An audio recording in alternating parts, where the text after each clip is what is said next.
పరమశివుని యొక్క లీలామూర్తులలో 13వ మూర్తి హరిహరమూర్తి. అంటే ఆయన యొక్క శరీరంలో సగభాగాన్ని శ్రీ మహావిష్ణువు స్వీకరించారు.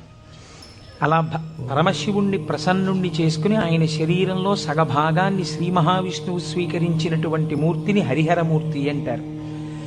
నువ్వు ఎటువంటి భక్తితో ఎటువంటి ఉపాసన చేసి శంకరుని యొక్క శరీరంలో అర్ధభాగాన్ని పొందావో ఆ ఉపాయాన్ని నాకు చెప్పవలసినది అని పార్వతీదేవి నారాయణుణ్ణి ప్రార్థన చేస్తే శ్రీమన్నారాయణుడు పార్వతీదేవికి ఉపదేశం చేసినటువంటి స్తోత్రమే శివాష్టోత్తర శతనామ స్తోత్రం.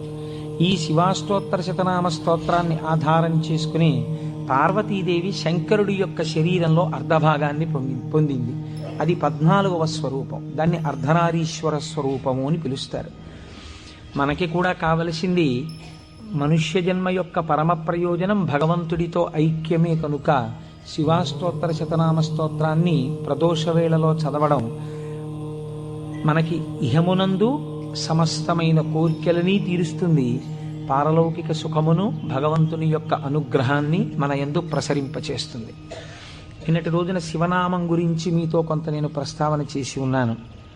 శివో మహేశ్వర అని పిలుస్తారు. ఈ మహేశ్వర అనబడేటటువంటి నామం చిత్రమైనటువంటి నామం. మనకి మంత్రపుష్పం చెప్పినప్పుడు ఒక మాట చెప్తుంటాం, ఈశాన సర్వ విద్యానాం ఈశ్వర సర్వభూతానాం బ్రహ్మాధిపతిర్బ్రహ్మణోధిపతిర్బ్రహ్మ శివో మే అస్తు సదాశివోం అని. సర్వమంగళములకు కారణమైనటువంటి వాడు, సర్వ జగన్నియామకుడు, సృష్టి స్థితి లయలు చేసేటటువంటి వాడు తానొక్కడే అయి ఉండి, కానీ సృష్టి చేసినప్పుడు ఒకడిగా, స్థితికారకుడిగా ఉన్నప్పుడు ఒకడిగా, లయకారకుడిగా ఉన్నప్పుడు ఒకడిగా, మూడుగా కనపడుతూ ఆయన యొక్క అనుగ్రహము చేత జ్ఞానము కలిగినప్పుడు అవి మూడు కావు ఒక్కటే అన్న జ్ఞానము ఎవరి నుంచి ప్రసరిస్తుందో ఆయన మహేశ్వరుడు. ఆయనే మూడుగా కనపడేటటువంటి ఒక్కటి. అందుకే పోతన గారు భాగవతంలో ఒక చోట ఒక మాట అంటారు, మూడు మూర్తులకును మూడు రూపములకు మూడు కాలములకు మూలమగుచు భేదమగుచు తుతి కభేదమయ్యొప్పారు బ్రహ్మమనగ నీవే పాలనయన అని పిలుస్తారు. మూడు రూపములకు మనకి సృష్టి స్థితి లయ అని మూడు మాటలు వాడుతుంటాం. సృష్టి అంటే పూర్వం లేనటువంటి దాన్ని మన కంటికి కనపడేటట్టుగా ఒక కొత్త వస్తువు తయారగుట, ఒక కొత్త ప్రాణి ఆవిర్భవించుట, దానికి సృష్టి కార్యము అంటారు. స్థితి అంటే వచ్చినటువంటి పదార్థము కొంతకాలం అలా క్షేమంగా ఉండుట. లయము అంటే ఎక్కడి నుంచి వచ్చిందో అక్కడికి వెళ్ళిపోవుట. అయితే చాలామందికి ఒక తప్పు అభిప్రాయం ఉంటుంది. రుద్రుడు లేదా శివుడు అనేటప్పటికీ ఆయన సంహారకర్త, అనగా చంపేస్తాడు బాబోయ్. శంకరుణ్ణి ప్రార్థన చేస్తే ఆయన లయకారకుడు కదండి, చంపేస్తాడంటారు. కాదు, అన్ని వేళలా లయము అన్న శబ్దానికి అర్థం కేవలం చంపేయడం కాదు. ఆయన చాలా ఉదారుడై ఉంటాడు. మీకు నేను కొన్ని ఉదాహరణలు చూపిస్తాను. మనకి లయమునందు స్వల్పకాలిక లయము అని ఒక మాట ఉంది. స్వల్పకాలిక లయం అంటే ఏమిటో తెలుసా అండి? నేను ఆఫీస్కి వెళ్ళాననుకోండి, నా ప్రయోజనం ఏమిటి? ఆఫీస్కి వెళ్ళడం దేని గురించి అంటే నా ఇంట్లో ఉన్న భార్యాబిడ్డలు క్షేమంగా సంతోషంగా ఆనందంగా ఉండేటట్టుగా వాళ్ళకి కావలసినటువంటి ద్రవ్యమును సంపాదించడానికి ఆఫీస్కి వెళ్తాను. ఆఫీస్ ఎంత బాగున్నా నేను ఆఫీస్లో ఉండిపోను. ఆఫీస్కి వెళ్ళడం ఎందుకంటే ఇంటికి వచ్చేయడానికి తప్ప. ఆఫీస్కి వెళ్ళి ఆఫీస్లో ఉండిపోవడానికి ఆఫీస్కి ఎవరు వెళ్ళరు, ఇంటికి వచ్చేస్తారు. ఇంటికి వచ్చేస్తే అమ్మయ్యా ప్రాణం హాయిగా ఉందంటారు. మీరు చూడండి, తీర్థయాత్రలకు వెళ్ళిన వాళ్ళు ఓ మాట అంటుంటారు, ఓ 10 రోజులో 15 రోజులో యాత్రకు వెళ్ళినప్పుడు బాగుంటుంది. యాత్రకు వెళ్ళి రాగానే మొదట వచ్చే మాట ఏమిటంటే, భార్య భోజనం పెట్టగానే ఇంట్లో చారు అన్నమైనా ఎంత సుఖంగా ఉందోనే అంటాడు. తన ఇల్లు అనేటప్పటికీ ఒక తృప్తి. అలాగే మీ యొక్క స్వస్వరూపమునందు మీరు నిలబడినప్పుడు సుఖదుఖములనేటటువంటివి లేకుండా పరమ ప్రశాంతమైన స్థితిలో మీరు ఉంటారు. మీ స్థితి అసలు ఏమిటి? ఆనందకరమైనటువంటి స్థితి. మరి దుఃఖం ఎందుకు వస్తుంది? మనస్సు యొక్క సంకల్ప వికల్పముల వలన దుఃఖం వస్తుంది. ఆ మనస్సు సుషుప్తిలో ఆత్మలోకి చేరిపోయింది అనుకోండి, ఏమీ తెలియని స్థితిలో, అది అజ్ఞానం అంటే మనం తెలుసుకోలేం. కానీ మీరు బాగా గాఢ నిద్ర పట్టినప్పుడు ఎలా ఉంది అన్నారు అనుకోండి, ఎవ్వడూ కూడా ఎంత దుఃఖంగా ఉందోనండి, అంత గాఢ నిద్ర పట్టింది, ఎంత ఏడుపు వచ్చిందో ఆ గాఢ నిద్రలో అన్నవాడు మీకు ప్రపంచంలో ఉండడు. బా ఎంత హాయిగా నిద్ర పట్టిందో అంటాడు. ఏమిటా హాయి? మనస్సు లేకపోవడమే హాయి. మనస్సు ఆత్మలోకి వెళ్ళిపోయింది. అలా వెళ్ళిపోయి ఆత్మగా ఉండిపోతే ఎంత సంతోషమో, ఎంత హాయో, ఎంత ఆనందమో. ఈ బాహ్యమును గురించినటువంటి ఎరుక అంతా ఆగిపోతుంది. ఆగిపోయినప్పుడు గొప్ప ఆనందాన్ని పొందుతాడు. ఇలా ఆనందాన్ని పొందినటువంటి స్వరూపము ఏది ఉన్నదో ఆ ఆనందమే శంకరుడు, ఆ ఆనందమే పరమశివుడు. ఆయన ఈ నిద్ర పోయినప్పుడు దీనిని స్వల్పకాలిక లయము అని పిలుస్తారు. నిద్ర పట్టలేదనుకోండి, అంతకన్నా భయంకరమైన స్థితి ప్రపంచంలో ఇంకోటి ఉండదు, అంతకన్నా దుఃఖం కూడా ఇంకోటి ఉండదు. ఒక్కరోజు రాత్రి 1 గంట వరకు నిద్ర పట్టలేదనుకోండి, పిచ్చెక్కినట్టుంటుంది, ఏం చెయ్యాలో అర్థం కాక. ఏదో అలవాటు ఉన్నవాడైతే ఏ పుస్తకమో తీసుకాసేపు చదువుకుంటే వేరు మాట అనుకోండి. నిద్ర ఎవరు ఇస్తున్నారు? నిద్రని భగవంతుడు మీరు అర్థించకుండా, మీరు ఏ ప్రయత్నమూ చెయ్యకుండా తిరిగి తిరిగి తిరిగి తిరిగి విషయ సుఖాలలో మీరు మగ్నమై ఇంద్రియములన్నీ అలిసిపోయి మనస్సు అలిసిపోతే ఈ శరీరాన్ని తీసుకెళ్లి ఓ మంచం మీదో, పరుపు మీదో, నేల మీదో, చాప మీదో, బొంత మీదో పడుకోబెట్టేస్తే ఆయన చక్కగా ఇంద్రియాల్లో ఉన్న శక్తినంతటినీ తీసి మనస్సులో పెట్టేస్తాడు. కళ్ళల్లో ఉన్న శక్తి వెనక్కి తీసి మనస్సులో పెడతాడు. కళ్ళు తెరిచి ఉంటాయి కానీ చూడడు. ఒక్కొక్కడు కళ్ళు తెరిచి నిద్రపోతాడు, లేకపోతే సగం తెరిచి నిద్రపోతాడు, కానీ ఏం చూడలేడు. ఎందుకంటే శక్తి వెనక్కి వెళ్ళిపోయింది. చెవు దగ్గరికి వెళ్ళి మాట్లాడినా వినపడదు. ఎందుచేత? ఆ చెవికి వినపడే శక్తి మనస్సులోకి వెళ్ళిపోయింది. ఇంద్రియాలలో ఉన్న శక్తి మనస్సులోకి, మనస్సు ఆత్మలోకి వెళ్ళిపోతుంది.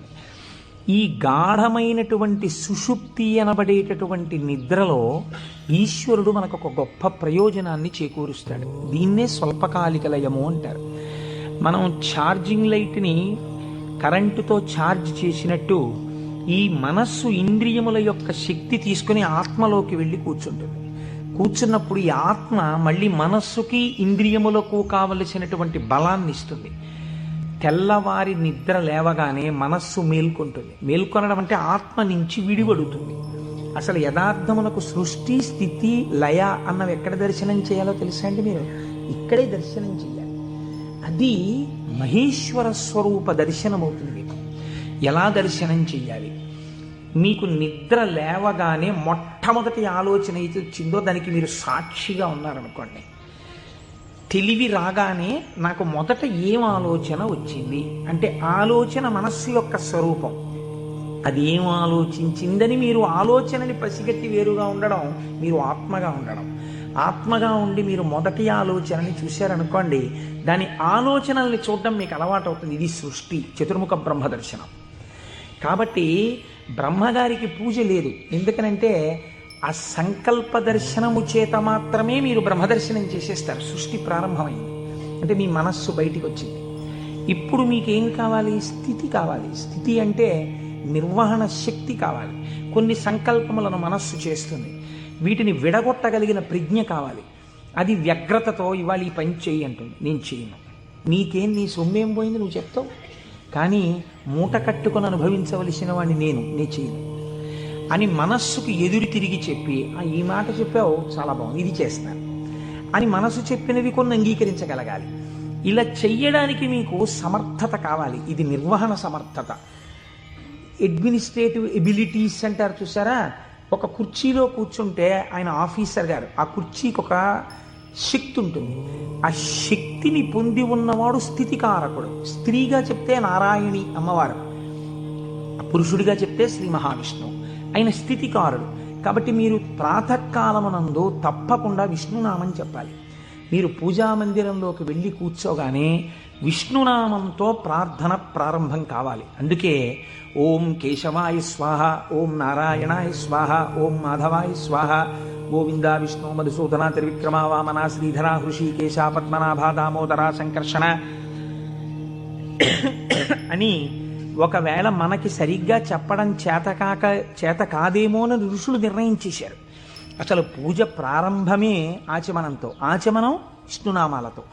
ఆ విష్ణువు యొక్క శక్తి మీ యందు ప్రసరిస్తే మీకు సాయంకాలం వరకు ఆ ప్రజ్ఞ అలా వెడుతుంది. ఎందుకంటే జాగృతిలో ఉన్నప్పుడే మీరు ఇంద్రియాల్ని మనస్సుని ఈశ్వర స్వాధీనం చెయ్యాలి.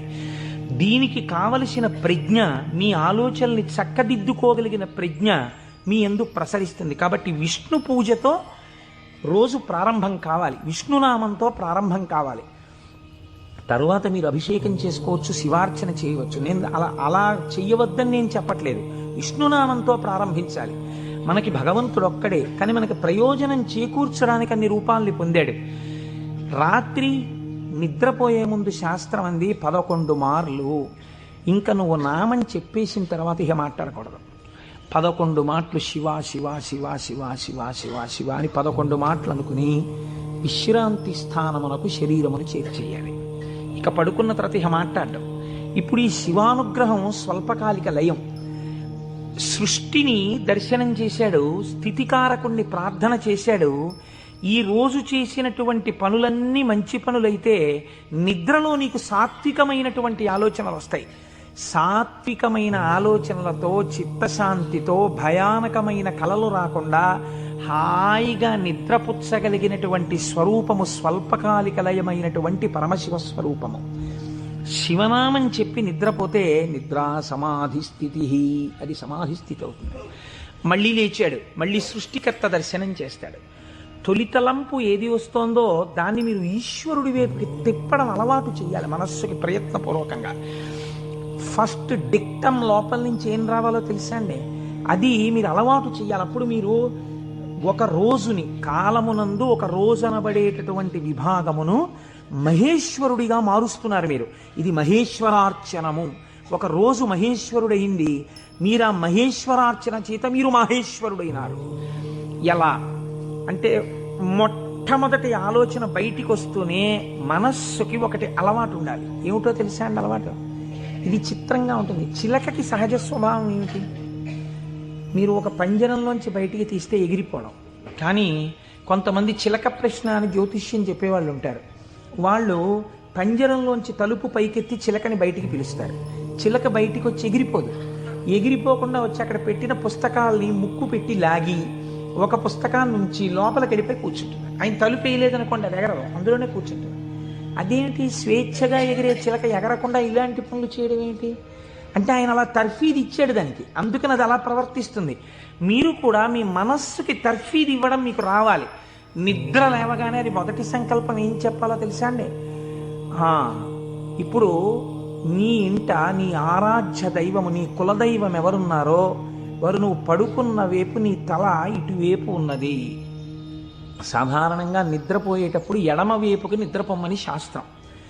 నువ్వు కొంచెం ఓరగిలా పడుకుని కొద్దిగా తల కుడిపక్కకి తిప్పి నీ కన్నులు విప్పితే నీ దృష్టి ప్రసారము తిన్నగా నీ కులదేవతా స్వరూపము మీద పడుచున్నది. అది లక్ష్మీనారాయణులు కానివ్వండి, పార్వతీ పరమేశ్వరులు కానివ్వండి. నేను దాని యందు అభ్యంతర ప్రకటన చెయ్యను, ఉన్నది ఒకటే పరబ్రహ్మం. కనుక ఇది మొదటి ఆలోచన కావాలి. ఇది మనస్సుకి మీరు అలవాటు చేయాలి. అంతేకాని టైం అయిపోతోందని గడియారం వంక చూస్తూ కంగారుగా లేవడం అలవాటు కాకూడదు.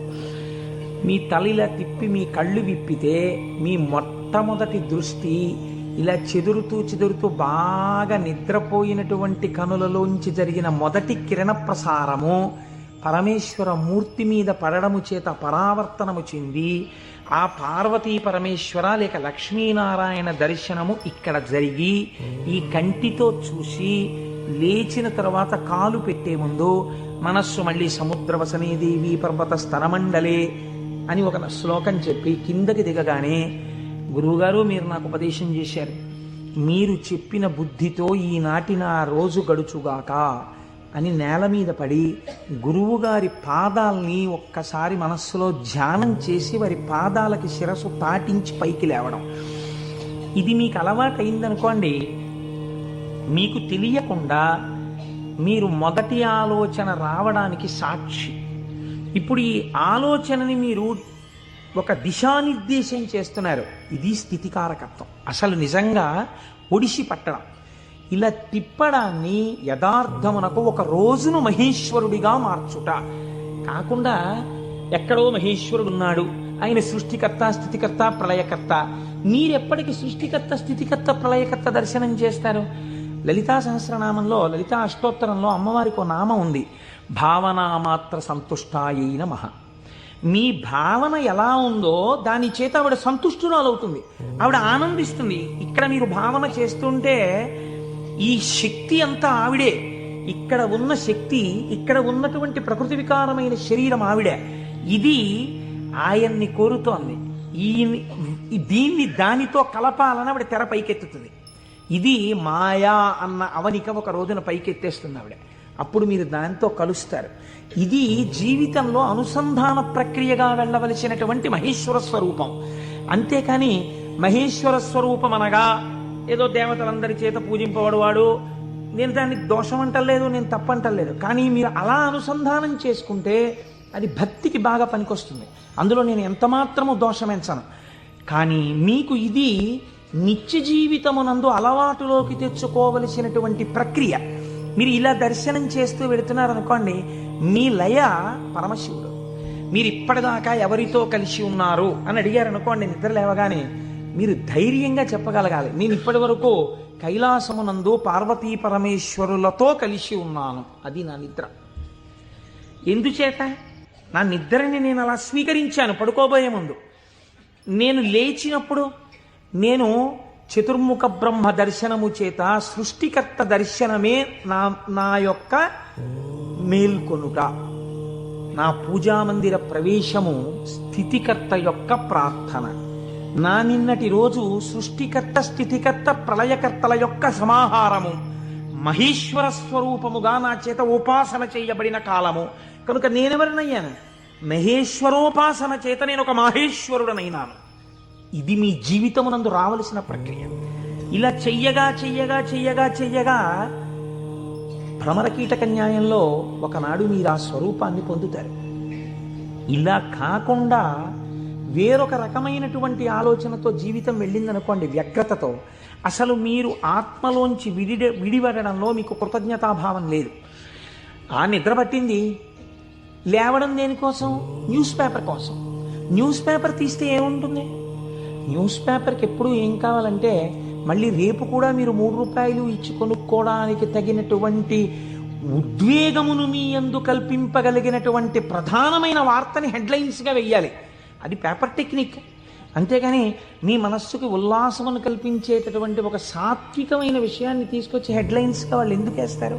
పేపర్ని కూడా మీరు దోషం పట్టకూడదు. అది వాళ్ళ యొక్క జీవన విధానం, అది పేపర్ యొక్క లక్షణం. అందరూ అలా కోరుకుంటున్నారు కాబట్టి అందులో ఉద్వేగం ఉండి తీరుతుంది. ఉద్వేగము ఉండి తీరుతున్న విషయాన్ని నువ్వు ముందెళ్ళి పట్టేసుకుని పూజామందిరంలోకి వెళ్ళారనుకోండి, ఇప్పుడు మీ మనస్సు ఏమవుతుందంటే ఈ ఉద్వేగపూరితమైన విషయాన్ని మనస్సు పట్టుకుంది కాబట్టి దాన్ని పట్టుకు తిరుగుతుంటుంది.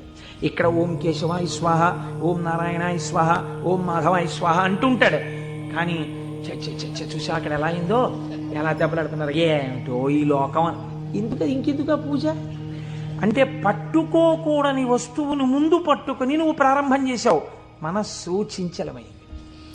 దానికి సాత్విక భావనతో ప్రారంభం చెయ్యాలి.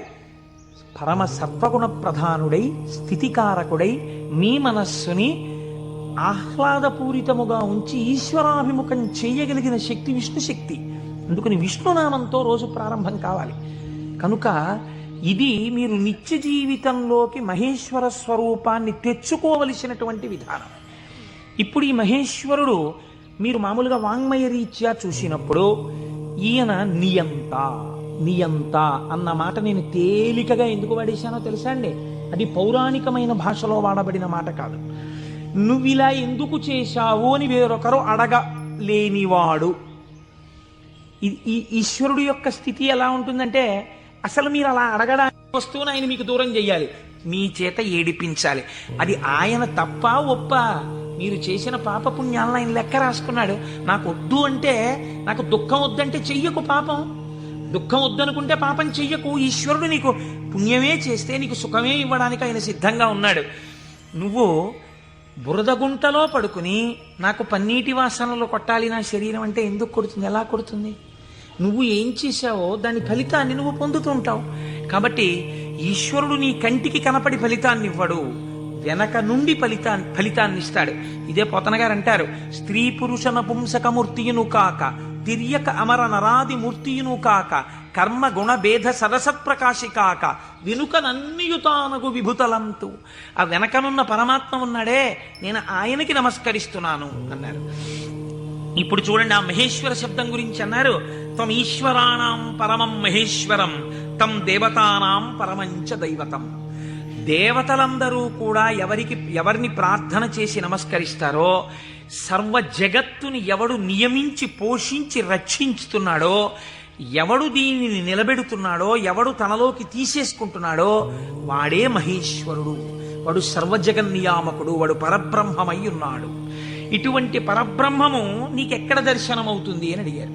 చూడవచ్చా, మాకెప్పుడైనా ఇలాంటి వాడిని ఒకసారి చూడాలనిపించింది అంటే శాస్త్రం అంది, మహేశ్వర దర్శనము చెయ్యడానికి మహేశ్వర దర్శనము చెయ్యాలన్న తాపత్రయము నీకు కలగాలి అంది. ఇదొక చిత్రమైన మాట అండి. మీరు కొంచెం జాగ్రత్తగా ఆలోచించండి. ఒక మహాపురుషుడు ఒక ఆయన ఉన్నాడు ఈ లోకంలో. కృష్ణావధానుల గారని ఒక ఆయన ఉన్నారు. ఆయన ఒక మహాపురుషుడు. వేదం చదువుకోవడం కాదు, చదువుకున్న వేదాన్ని నిరంతరము అనుష్ఠానములోకి తెచ్చుకున్నవారు. అంతటి మహాపురుషుడు ఆయన. అలాగా అండి, అంటే ఏం చేస్తుంటారండి అంటే, 4 ఆవుల మధ్యలో తుఫాన్ వచ్చి పాక కొట్టుకుపోతే 10,000 రూపాయలు పట్టుకొచ్చి ఎవరో ఇస్తే శివాలయం కట్టడానికి విరాళం ఇచ్చేసి, శివుడికి ముందు గుడి కట్టండి తర్వాత నేను ఉంటాను లేండని ఆవుల మధ్యలో కాపరం చేసి బతికినవాడు. అంతటి మహానుభావుడు. తను నమ్ముకున్న వేదాన్ని నిరంతరము ఆచరణలో పెడతారు. వారు నా గృహప్రవేశానికి వచ్చారు. వస్తే ఆ రోజు నేను కొంచెం ఈ సంభారాలన్నీ పూర్తి చేసుకుని వేద పఠనం ఏర్పాటు చేసి నేను ఇంట్లోకి వెళ్ళేటప్పటికీ కించిత్ అసుర సంధ్య వేళయింది. నేను వెళ్ళేటప్పటికి వారు వెళ్ళిపోతున్నారు. అరేరే ఇదేంటి వెళ్ళిపోతున్నారు కృష్ణావధానులు గారు, అలా వెళ్ళిపోరే, ఈ కోటేశ్వరరావు మనం వచ్చేటప్పటికి లేడు, స్వాగతం చెప్పలేడని కోపగించుకుని వెళ్ళిపోయే మనిషి కారేవారు, ఎందుకు వెళ్ళిపోతున్నారు? ఓహో అసుర సంధ్య వేళ, సంధ్యావందనానికి వెళుతూ ఉండాలి అనుకున్నాను. ఎవరినో పిలిచి కృష్ణావధానులు గారు ఎక్కడికి వెళుతున్నారు? వెంకటేశ్వర స్వామి గుళ్ళో కూర్చుని సంధ్యావందనం చేసుకోవడానికి వెళుతున్నారు. ఆయన సంధ్యావందనం చేయలేదనుకోండి, మీరు నేను అడుగుతామా, అయ్యా మీరు సంధ్యావందనం ఎందుకు చేయలేదండి అని? ఎక్కడ నుంచో కష్టపడి కాకినాడ వచ్చి ఆ వేళకి మాత్రం సభలోంచి లేచి వెళ్ళిపోయి వెంకటేశ్వర స్వామి గుళ్ళో కూర్చొని సంధ్యావందనం చేసుకుని మళ్ళీ తిరిగి వచ్చి సభలో కూర్చున్నారు ఆయన. ఇది తాను చదివినటువంటి వేదాన్ని, తాను తెలుసుకున్న విషయాన్ని ఆచరణలో పెట్టడం. దీనిని శ్రద్ధ అంటుంది శాస్త్రం. నీకు చెప్పడం కాదు, నీకు అనుష్ఠాన పర్యంతమునందున్నదా, దీనికి ఎవడో చూస్తాడని కాదు, ఈశ్వరుడు సర్వసాక్షి చూస్తున్నాడన్న బెరుకు నీకుంటే ఒకడు చూసి మెచ్చుకోవాలని నువ్వు చెయ్యవు, నీ చెయ్యడం నీ విధి అని నువ్వు చేస్తావు. ఇప్పుడు నువ్వు అటువంటి మహాపురుషుడు ఒకడు ఉన్నాడు, నువ్వు తెలుసుకున్నావు. ఇప్పుడు మీ మనస్సు ఏమవుతుంది? ఎప్పుడైనా కృష్ణావధానుల గారిని చూద్దామనిపిస్తుంది కదండి. ఇప్పుడు రేపు సుబ్రహ్మణ్యేశ్వర స్వామి వారికి మనం ఇక్కడ ఉత్సవం చేయబోతున్నాం. ఆ సుబ్రహ్మణ్యేశ్వర స్వామి వారికి ఉత్సవం చేసిన రోజున కారు దిగి నడవలేక శిష్యులు పట్టుకుంటే కృష్ణావధానులు గారు వచ్చి ఇక్కడ కుర్చీలో కూర్చున్నారు అనుకోండి, నీ ప్రయత్నం లేకుండా, వారు కోటీశ్వరుడని కాదు, వారు పెద్ద ఆఫీసర్ అని కాదు, మోకాళ్ల మీదకి పంచె కట్టుకుని లాల్చీ కూడా వేసుకోకుండా ఓ ఉత్తరీయం కప్పుకుని గుండు చేయించుకుని పిలక పెట్టుకుని 3 విభూతి రేఖలు పెట్టుకుని బొట్టు పెట్టుకుని సరిగ్గా కనపడక కళ్ళు చిప్పిలించి చూస్తున్న కృష్ణావధానులు గారు అడుగు తీసి అడుగేస్తుంటే మీ అందరి చేతులు ఇలా అంటాయి. ఎందుకంటాయి? ఆయన ఒక మహాత్ముడన్న ఎరుక మీకు కలిగింది. ఈ ఎరుక లేకుండా మీరు దర్శనాన్ని వాంఛిస్తారా? మీరు ఒకసారి ఈ శివమహాపురాణాన్ని వినడం ఒక కథ కింద వినే ప్రయత్నం మీరు చేయకండి. అది మీ జీవితాన్ని అభ్యున్నతి మార్గంలోకి తీసుకెళ్ళదు. దాన్ని మీ నిత్య జీవితంలో మీకు ఎలా ఉపయోగపడుతుందో మీరు ఆలోచించండి. పరమాచార్య స్వామి ఎక్కడ మాట్లాడినా, ఎప్పుడు మాట్లాడినా అలాగే మాట్లాడేవారు. ఎప్పటి కథల కిందో వారు మాట్లాడేవారు కాదు, ఇప్పుడు నీకు ఎలా పనికి వస్తుందో వారు మాట్లాడేవారు. అది ఒక సద్గురువుకు ఉండవలసిన లక్షణం. అందుకే నడిచే దేవుడు అయ్యారు మహానుభావుడు.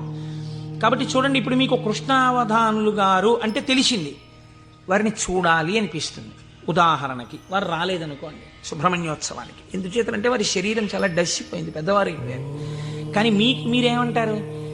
కృష్ణావధానులు గారు ఎక్కడ ఉంటారంటే ఒకసారి వెళ్ళి మేము దర్శనం చేసుకొస్తామంటారు. అమ్మ ఈ టైంలో వెళ్ళండి, ఈ టైం కాకుండా వెళ్ళకండి, వారికి ఇబ్బంది, పెద్దవారు అయిపోయారు, ఈ సమయంలో వెళ్ళండి దర్శనం ఇస్తారు. మీరు ఏం చేస్తారు? ఇంత డబ్బు పాడు చేస్తున్నాం, పోతే పోయింది, కారుకి 500 పెట్టుకుని వెళ్ళొద్దాం అని ఒక ఆదివారం నాడు పొద్దున అలా కృష్ణావధానుల గారి దగ్గరికి వెళ్ళొచ్చిన వాళ్ళు ఎంతమందో నాకు తెలుసు. కారు వేసుకుని వెళ్ళి ఓ అరడజన అరటిపళ్ళు ఏవో ఇచ్చి ఒక్కసారి ఆయన్ని చూడగానే ఇప్పుడు మీకు ఆయన గురించి ఆయన ఏం చెప్పుకోరుగా, కానీ మీరు ఆయన్ని చూస్తుంటే, ఆయన కూర్చుంటే, మీరు ఎక్కడి నుంచి వచ్చారమ్మా అని అడుగుతుంటే, ఆయన ఏదో 4 శ్లోకాలు చెప్తుంటే, ఆ గొంతు తడబడిపోతుంటే, పెద్దవారైపోయి వారు మాట్లాడుతుంటే మీ మనసు ఆర్ద్రమైపోతుంది. మీకు తెలియకుండా మీ కన్నుల వెంట నీళ్లు కారుతాయి. అబ్బా ఏం మహాపురుషుడు, ఏం మహాపురుషుడని పటికి బెల్లం తినేసిన నోరు తీపిగా ఉన్నట్టు మళ్ళీ కారెక్కి వచ్చేస్తారు ఇంటికి. ఎందుకు వెళ్ళారు ఆ ఊరు 500 కారు చేయించుకుని? మీకు తెలిసింది కాబట్టి కృష్ణావధానుల గారంటే, కాబట్టి కదా మీరు దర్శనం చేశారు. మహేశ్వరుడు అంటే సృష్టికర్త, స్థితికర్త, ప్రళయకర్త అని నేను మాట చెప్పాను అనుకోండి, అది మీకు ఏం ఉపయోగపడుతుందని నేను ప్రశ్న వేస్తున్నాను. మీరు ఆలోచించండి. నేను ఈ మాట అన్నాను, అనుసంధానం మీరు కాలగతంలో ఒక రోజులోకి తెచ్చుకోండి, మీకు మహేశ్వర దర్శనం కలుగుతోంది అన్నాను. అది మీకు ఉపయుక్తం. మీరు చూడండి, నేనంటాను మహేశ్వరుడెవరో చూడాలన్న ఉత్సాహం కృష్ణావధానులు గారు ఎవరో తెలుసుకుంటే కలిగినట్టు, ఈశ్వరుణ్ణి చూడాలన్న ఉత్సాహం మీకు ఇక్కడ కలగాలంటే మీరు ఏం చేస్తే కలగదండి. నేను ఒక్క ఉదాహరణ చెప్తాను. నేను పూజ చేసుకోవడానికి కూర్చున్నాను అనుకోండి, ఓ బంతి పువ్వు చేత్తో పట్టుకున్నాను అనుకోండి. బంతి పువ్వు అన్న మాట ఎందుకు వాడానంటే చాలా తేలిగ్గా దొరికే పువ్వు, ₹1 ఇస్తే ఇన్ని పూలు ఇస్తారు. ఓ బంతి పువ్వు ఇలా పట్టుకున్నాను అనుకోండి, మీరు ఎప్పుడైనా చూడండి పువ్వు పైన వాసన వస్తుంది, బంతి పువ్వు యొక్క కాడ తుంపండిలాగా మంచి సువాసన వస్తుంది, కాడ తుంపితే సువాసన వస్తుంది. ఈశ్వర ఏమీ అమరిక, ఒక గొట్టం మీద ఇదే రంగు రేకులు ఇలా ఇలా ఇలా ఇలా ఇలా ఇంత మొగ్గని అందులో ఇన్ని దాచి అలా విచ్చుకునేటట్టు చేసి ఇంత అమరికగా ఇలా ఉండి వాటి మీద మళ్ళీ ఓ వరస, వాటి మీద ఓ వరస, వాటి మీద ఓ వరస, మధ్యలో ఓ 5, ఇంత అందంగా తయారు చేసిన శిల్పి ఎవడు? ఎక్కడున్నాడు ఈ శిల్పి? ఈ పువ్వు నేను పూజామందిరంలో భగవంతుడి పాదముల దగ్గర వేసి రేపిలా తీస్తే కాడ పట్టుకుంటే ముందు రోజు పైకి లేచిన పువ్వు ఇవాళ కాడ పట్టుకుంటే ఇలా ఒరిగిపోయింది. ఈశ్వరుడి పాదాల మీద ఒరిగిపోవడం ఓ రోజంతా ఉండి నేర్చేసుకుని ఒరిగిపోతాను. ఇప్పుడు అంత గుబాళింపు లేదు, అంత వాసన లేదు, ఆ రేకులన్నీ ఇలా ఒరిగిపోతున్నాయి. ఇంకొంచెం ముట్టుకుంటే దుర్గంధం వచ్చి చెమాయింపు వచ్చింది. ఎవరు అసలు దీన్ని ఇలా ఆ బంతి మొక్కలోంచి దీన్ని తెచ్చినవాడు, ఇంత విచ్చుకునేట్టు చేసినవాడు, ఇది ఇలా ఒడిలిపోయేట్టు చేసినవాడు ఎక్కడున్నాడు అని మీకు అనుమానం వచ్చింది అనుకోండి, అప్పుడు మీ పూజ ఆర్తితో ఉంటుంది. వాడే అటువంటి వాడై ఉన్నాడు, వాడు ఈ జగత్తునంతటినీ ఇలాగే సృష్టించి నిర్వహించి లయింపచేస్తున్నాడు, వాడే నా ఆరాధ్య దైవం, అడిగో పూజా మందిరంలో అని మీరు ఓం నిధనపతయే నమః అని పువ్వేయండి. రమించిపోయింది మీ హృదయం. ఇది మహేశ్వర దర్శనము. కాబట్టి ఇప్పుడు ఈ ఉత్సుకత, చూడాలి చూడాలి చూడాలి ఈశ్వరుణ్ణి అన్న తాపత్రయం మీరు సృష్టి స్థితి లయానుసంధానము నిరంతర ప్రక్రియగా చెయ్యడంలో ఉంటుంది. ఈ చెయ్యడంగా ఉంటే ఈశ్వరుడు ఎవడు? ఇప్పుడు మీరు తెలుసుకున్నారనుకోండి మహేశ్వరుడు ఏం చేస్తుంటాడో, ఇది తెలుసుకోవడం వల్ల మీకు ఆనందం కలుగుతుంది. ఇప్పుడు ఆయన సర్వజ్ఞత, తృప్తి, అనాదిబోధ, స్వతంత్రత, నిత్యమలుప్త శక్తి, అనంత శక్తిశ్చ విభోర్విధిజ్ఞా షడాహురంగాని మహేశ్వరస్య అంది శాస్త్రం. ఆయన సర్వజ్ఞత. నేను ఇక్కడ కూర్చునున్నాను అనుకోండి, నేను ఈ సభలో జరుగుతున్న విషయాన్ని పసిగట్టగలను. అసలు అది కూడా ఒక్కొక్కసారి జరగదు. ఎందుచేత అంటే నేను ఒక్కొక్కసారి అడిగినటువంటి ప్రశ్న కొంతమందికి ఈయన నిజంగానే అడుగుతున్నాడా అనిపించవచ్చు. ఎందుచేత అంటే మీరు నిన్నను కోటేశ్వరారు నిన్న ఉపన్యాసానికి వచ్చాను, నిన్న మీరు వచ్చారా అంటే అదేమిటి మీ ఎదురుగుండానే కదండి కూర్చున్నాం అంటారు. నాకు స్ఫురణలోకి వెళ్ళదు. ఎందుకు వెళ్ళదు అంటే నేను ఒక విషయాన్ని ప్రతిపాదన చేస్తున్నప్పుడు నా మనస్సు అసలు ఆ విషయం మీద రమిస్తే కదా అది వాక్కులుగా బయటికి వచ్చేది.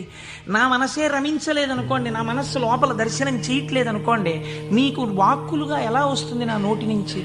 నా మనస్సు అక్కడ ఉండిపోయినప్పుడు నా కన్నులు ఇలా తిరిగినా ఏవో కళ్ళంలోంచి మనసులో కెడతాయి, కానీ ఇవన్నింటినీ మనసు పట్టుకుంటోందని మీరు అనుకుంటున్నారా? పట్టుకోవట్లేదు. ఎందుకనంటే ఆ మనసు వేరొక వస్తువును పట్టుకుని ఉంది. దానికోసం ఉపన్యాసం చెప్పడం, ఇంకో ప్రయోజనం కోసం కాదు.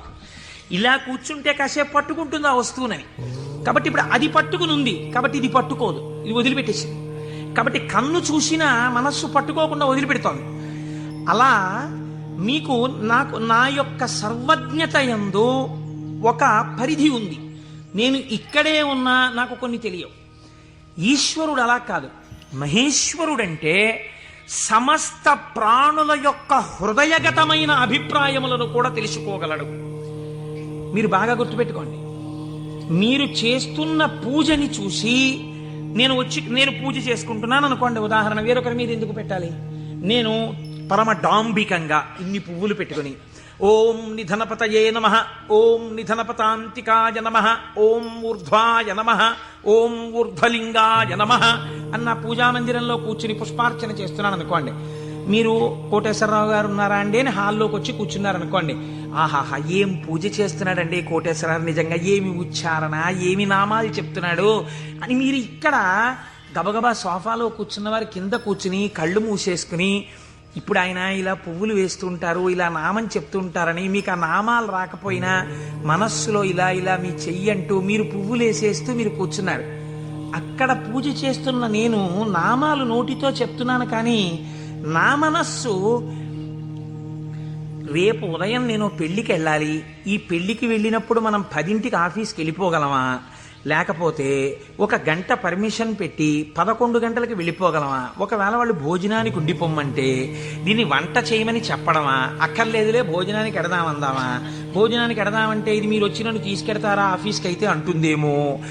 ఇప్పుడు ఎక్కడున్నాను నేను వాళ్ళ ఇంట్లో పెట్టే భోజనం దగ్గర ఉన్నాను. పైకి ఏం చేస్తున్నాను? ఓం నిధనపతయే నమః, ఓం నిధనపతాంతికాయ నమః. నా పూజ వింటున్నవాడు, హాల్లో కూర్చున్నవాడు ఏం చేస్తున్నాడు? ఆయన కోటేశ్వరారు ఎంత బాగా పూజ చేసుకుంటున్నారో అని తను వచ్చిన పని మర్చిపోయి తను రమించిపోయి ఇక్కడ ఈశ్వరుణ్ణి చూస్తూ ఆయన పాదాల మీద బొడ్డు మల్లెలు వేసేస్తున్నాడు. ఇప్పుడు పూజ చేసిన ఫలితం ఈశ్వరుడు ఎవరికి వేస్తాడో తెలుసా అండి? హాల్లో కూర్చుని ఆయనకి వేస్తాడు. కోటేశ్వరరావుకి ఏం వేస్తాడో తెలుసా అండి? ఆయన పూజ చేసుకునేటట్టుగా గట్టిగా నామాలు చెప్పిన ఫలితం వేస్తాడు. చూసారా? ఇది సర్వజ్ఞత. ఇది మీకు దొరకదు. మీరేమంటారు? నేను బయటకు వస్తే కోటేశ్వరరావు పూజ చేసుకున్నారంటారు. హృదయగతమైన అభిప్రాయమును పట్టగలిగిన వాడు. అందుకే శివానందలహరిలో శంకరాచార్యుల వారు మాట అన్నారు, వటుర్వా గేహీవా ఇతిరపి జటీవా తదితరో నరోవా యక్కశ్చిద్భవతు భవకింతేన భవతి యదీయం హృత్పద్మం యది భవతధీనం పశుపతేః తదీయస్త్వం శంభో భవసి భవభారంచ వహసి. నువ్వు వటువా మాకు చెప్పదు. నేను ఉపనయనం చేసుకున్న వటువునండి, ఏం కావాలి మాకైతే? నువ్వు సంధ్యావందనం చేస్తావా, గాయత్రి చేస్తావా చెప్పు. గేహీవా, నేను గృహస్థాశ్రమంలో ఉన్నాను, అయితే ఎవరికి గొప్ప? గేహీవా యతిరపి జటీవా తదితరో, అబ్బో మిగిలిన ఆశ్రమాలు ఏవైతే కానివ్వండి, మాకేమిటి గొప్ప? ఇవి కాదు. నీ మనస్సుని ఈశ్వరుడి పాదముల మీద పెట్టడం నీకొచ్చా? నీకొస్తే చెప్పు. ఈశ్వరుడు నీ వెంట పరిగెడుతున్నాడు, నీ మనస్సు అక్కడ పెట్టడానికి నువ్వు చేస్తున్నటువంటి పరిశ్రమకు పూజ అని పేరు. నీకు అది అలవాటు అవ్వడానికి పూజ చేస్తున్నావు. నువ్వు అది అలవాటైపోతే ఎక్కడున్నా పూజ చేయగలవు. అంటే దాని అర్థం పూజ మానేయమని కాదు. కాబట్టి హృదయగతాభిప్రాయమును పట్టగలిగినటువంటి వాడు. ఇది సర్వజ్ఞత, స్వతంత్రత. ఇవి రెండు ముడిపడి ఉంటాయి ఈశ్వరుడితోటి. అన్నీ చూస్తుంటాడు. ఏకకాలమునందు సమస్త చరాచర జగత్తులో ఉన్నటువంటి ప్రాణుల యొక్క హృదయాంతర్గత భావములను తాను చూస్తాడు. చూసి ఆ భావముల యొక్క పరిపుష్టి చేత మోక్షాన్ని కూడా అనుగ్రహించేస్తాడు. మీకు పైకి దొరకదు. మీకు ఒక్క నాటికి పైకి చూస్తే దొరకదు. నేను మీకు దీనికి ఒక ఉదాహరణ చెప్తాను. మనం ఇవి వినటం చేతనే పరమశివుడు ప్రసన్నుడవుతాడు. పెరియ పురాణం అని మనకి నాయనార్ల చరిత్ర చెప్తుంది. అందులో శాక్య నాయనార్ అని ఒక నాయనార్. ఆయనకి గొప్ప శివభక్తి తత్పరుడు. కానీ ఆయన ఉన్నటువంటి రోజులు ఎటువంటివంటే శివుడి గురించి మాట్లాడడం కానీ, శివ అన్న నామం చెప్పడం కానీ, శివార్చన చెయ్యడం కానీ కుదరనటువంటి భయంకరమైన పరిస్థితులలో ఆనాటి రోజులున్నాయి. లోపల పరమభక్తి, శివారాధన చెయ్యాలని కాంచీపురంలో ఉండేవాడు మహానుభావుడు. శివలింగాన్ని ఒక దాన్ని తీసుకొచ్చి రోడ్డు మీద పెట్టారు ఆ రోజుల్లో. ఈయన కోరిక ఏమిటంటే మనసులో ఒక్కసారి ఆ శివలింగం దగ్గరికి వెళ్ళి ఇన్ని పువ్వులు పట్టుకొని కాస్త 2 నామాలు చెప్ప శివలింగం మీద పూలెయ్యాలని. ఆ రోజుల్లో పరిస్థితి ఏమిటంటే శివలింగం మీద పూలు ఎవడైనా వేశాడో, శివుడికి నమస్కరించాడో ప్రళయమే.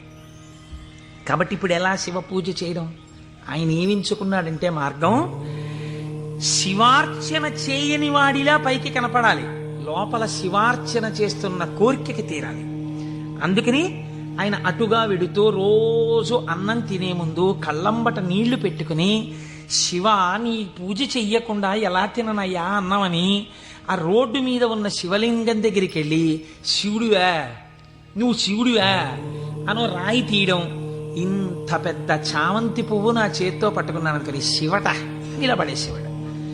లోపల చామంతి పువ్వు వేశాను, శివుడివా అని మళ్ళీ ఇలా తీయడం, శివ అని మళ్ళీ ఇలా ఓ రాయేయడం. ఇంత బొడ్డు మల్లె వేశాను. పరమశివుడి పాదాల మీద ఏం పడ్డాయో తెలుసా అండి? చామంతి పూలు, మల్లెపూలు పడ్డాయి. చూసే వాళ్ళందరూ ఏమనుకున్నారో తెలుసా అండి? వీడు అసలు నిజంగా మన మాట వింటున్నవాడు, చూసావా శివలింగం మీద రాళ్ళు వేస్తున్నాడు వీడు, వీడిని మనం చాలా గౌరవంగా చూడాలనుకున్నాం. లోకానికి అర్థం అవుతుందా, శివుడికి అర్థం అవుతుందా? శివుడికి అర్థం అవుతుంది. ఇది శాక్యనాయనార్ జీవితం, ఇంతే ఆయన పూజ. ఇది ఆర్తిలోంచి వచ్చిన పూజ. ఒకరోజు ఆయన అన్నం తినడానికి కూర్చున్నాడు, భార్య వడ్డించింది. వడ్డిస్తే అన్నం తినబోయాడు. శర్వహ అను నామం జ్ఞాపకానికి వచ్చింది. ఈ అన్నం నాకు పెట్టినవాడు శంకరుడు, లోపలికెడితే జీర్ణం చేస్తున్నవాడు శంకరుడు, అగ్నిని ఆదేశించి అన్నాన్ని ఉడికేటట్టుగా నా ఇంట పాచకుణ్ణి చేసినవాడు శంకరుడు, నీటిగా ఈ అన్నం ఉడికేటట్టు కలిసినవాడు శంకరుడు. నేను శంకరుణ్ణి, నేను పశువు తిన్నట్టు ఈ అన్నం తినడానికి వచ్చాను. ఇవాళ శివలింగం మీద 4 పువ్వులు వేయడం మర్చిపోయానని అన్నపు పళ్ళెం దగ్గర లేచి భార్యకి చెప్పకుండా పరుగున శివలింగం దగ్గరికి వెళ్ళాడు. పూజ చేయకూడదు, పరిస్థితులు ఎలా ఉన్నాయి? నిలబడి 4 రాళ్ళు తీసి శివుడివా అని మళ్ళీ వేశాడు. వేస్తూ ఇంతకన్నా చెయ్యలేకపోతున్నానయా అని కన్నుల నీరు కార్చాడు. వెంటనే ఈశ్వరుడు ఆయనకి నటరాజమూర్తిగా సాక్షాత్కరించి తనలోకి కలిపేసుకున్నాడు. ఇప్పుడు మీరు చెప్పండి, శాక్యనాయనార్ జీవితంతో మీకేమర్థం అవుతోంది? మహేశ్వరుడన్న శబ్దం చేత మీ సంకల్పములను, మీ హృదయ శుద్ధిని, మీ చిత్తశుద్ధిని చూడగలిగినవాడు. ఇది ఆయన స్వతంత్రత. ఇప్పుడు మీరు బాహ్యంలో ఆయన లోపల చేసింది మీకు తెలియదు. అంటే శంకరుడి మీద రాళ్లు వేసినటువంటి వాడికి మోక్షం ఇచ్చినవాడు శంకరుడు అని మీరు సిద్ధాంతం చేశారనుకోండి, మీరు నేను అలా వేస్తే ప్రమాదాలు వస్తాయి. కాబట్టి లోపల ఏ భావనతో ఒక్క రాయి వేసినా దాన్ని భావనకి అనుగుణంగా తీసుకుని ఉద్ధరించి, చాలు పొంగిపోయాను రా నీ భక్తికని అన్నం విడిచిపెట్టి 4 రాళ్లతో పూజ చేసిన వాడికి మోక్షం ఇచ్చినవాడు. ఇలా చేస్తే మోక్షం ఇవ్వాలని ఏమైనా రూల్ ఉందా? అలా నియమాలు ఏమి ఉండవు.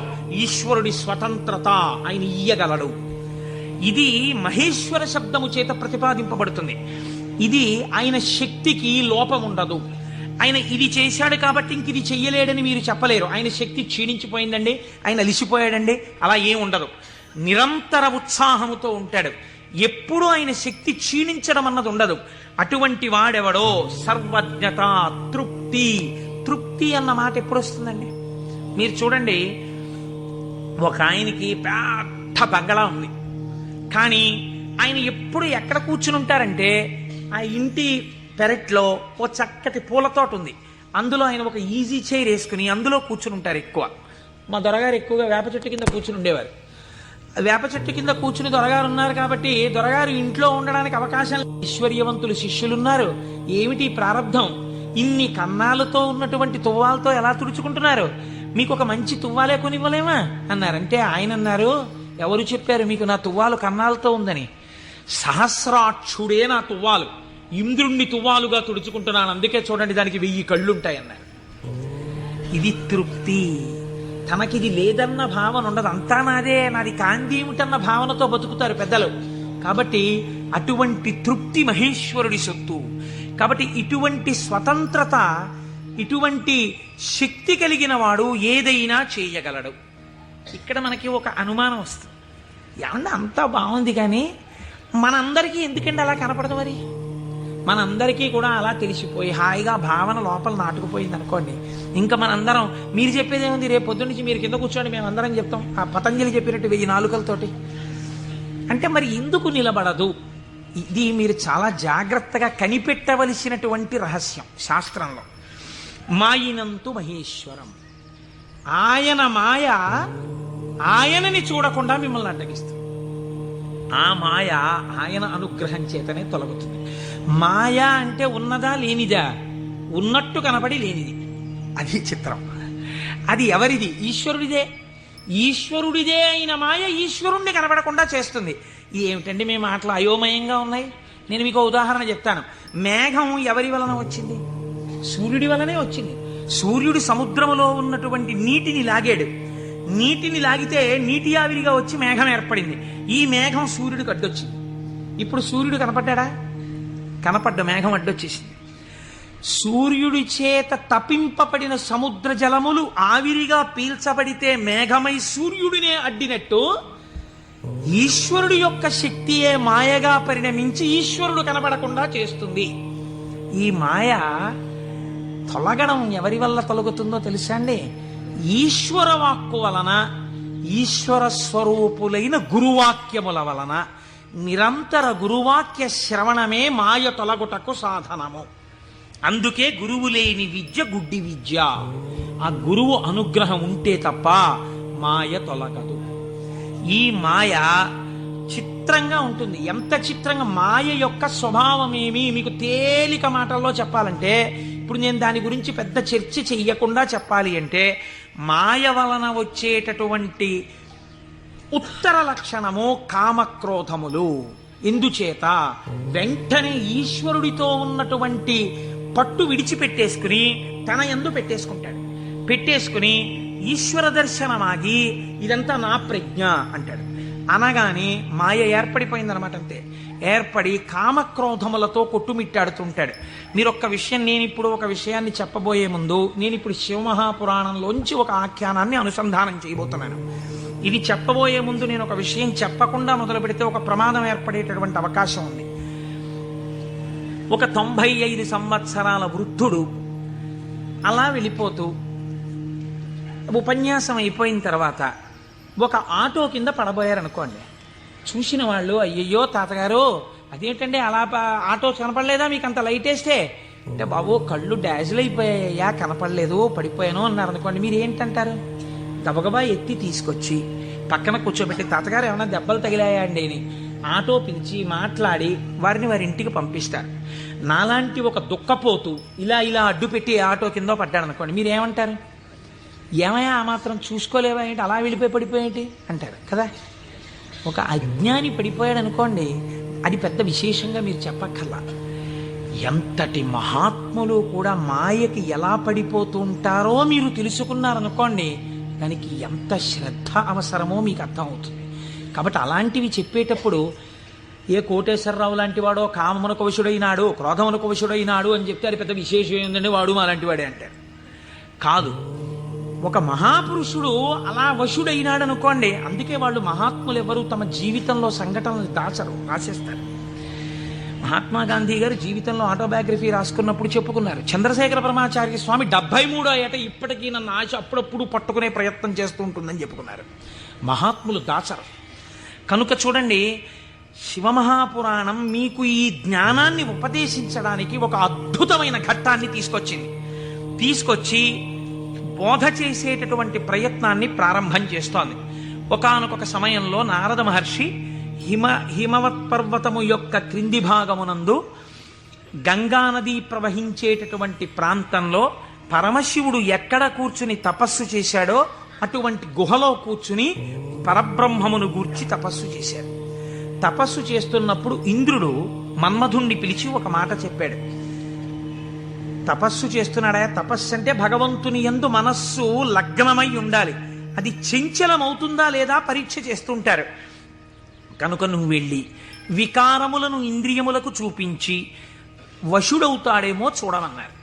అంటూ ఇంద్రుడు అన్నాడు, హిమశైల గుహాయాం హి మునిస్తపతి నారద మనసోద్దిశ్య విశ్వేశం మహాసంయమవాన్ దృఢ.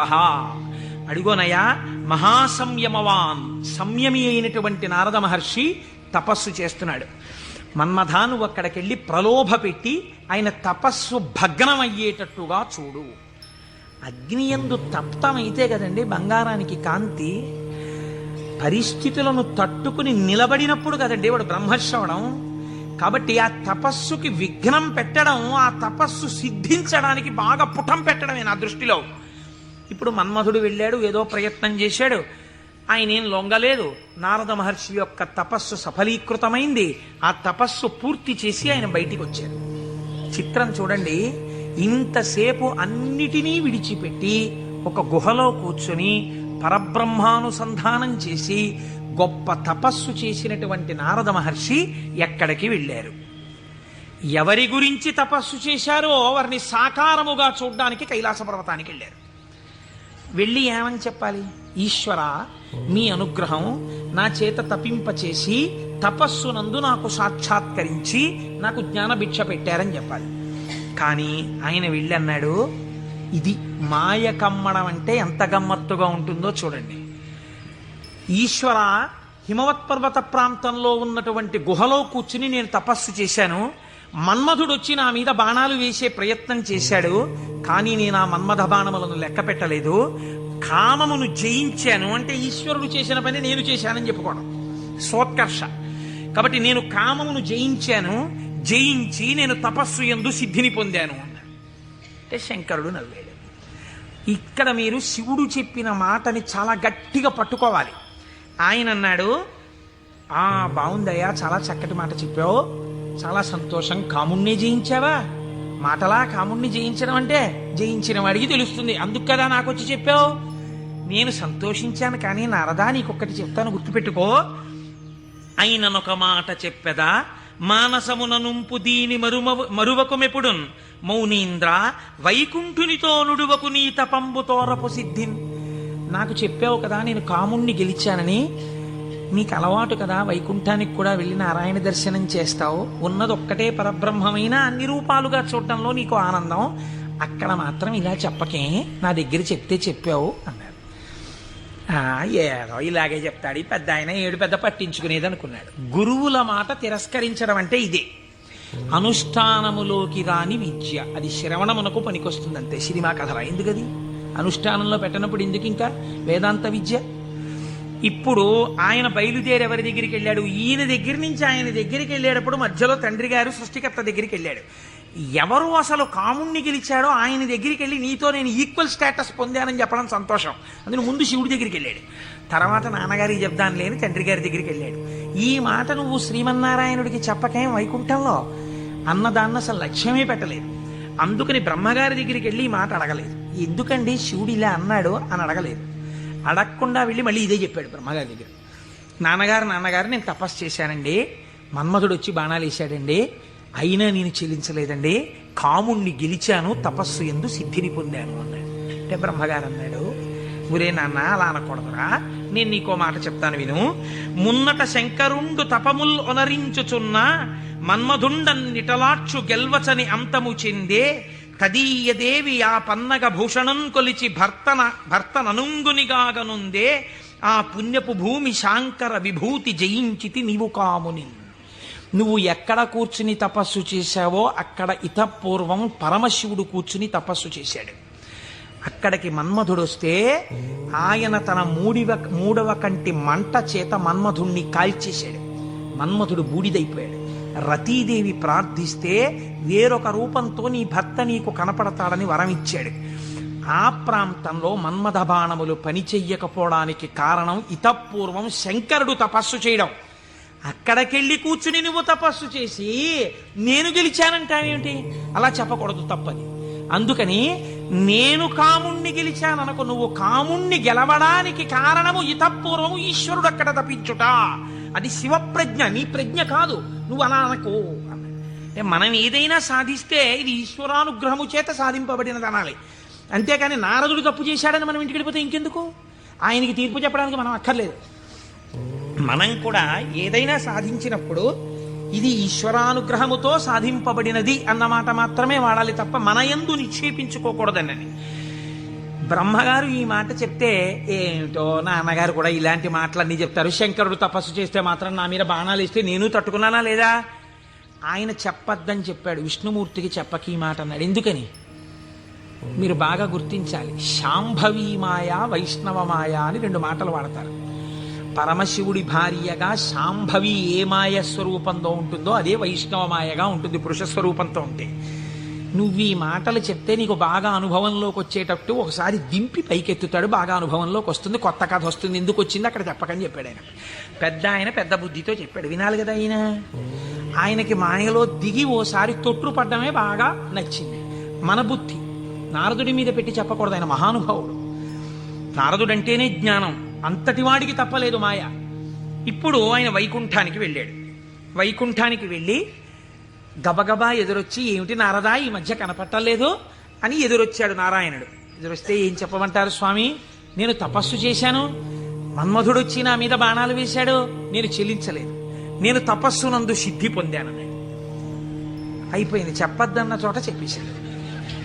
అనకరా అన్న మాట అనేశాడు. ఏమొచ్చింది ఇప్పుడు దానివల్ల? నేను వెంకటాచలంలో దర్శనం 3 మాటలు చేశానండి, ఈ లైన్లోంచి వెళ్తున్నప్పుడు బయటికి వచ్చేసే లైన్లోంచి లోపలికి పంపించే లైన్లోకి దూరిపోయి 2 మాటలు దర్శనం చేసుకున్నాను అన్నారు అనుకోండి. అది పాపమా పుణ్యమా మీరు ఆలోచించండి.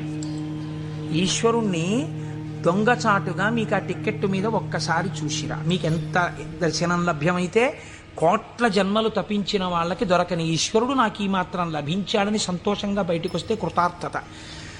దొంగతనంగా దూరిపోయి 2వ మాట వెళ్ళొస్తే నాకు మీకు తెలియదేమో, ఈశ్వరుడికి తెలియదండి, వెంకటేశ్వరుడికి.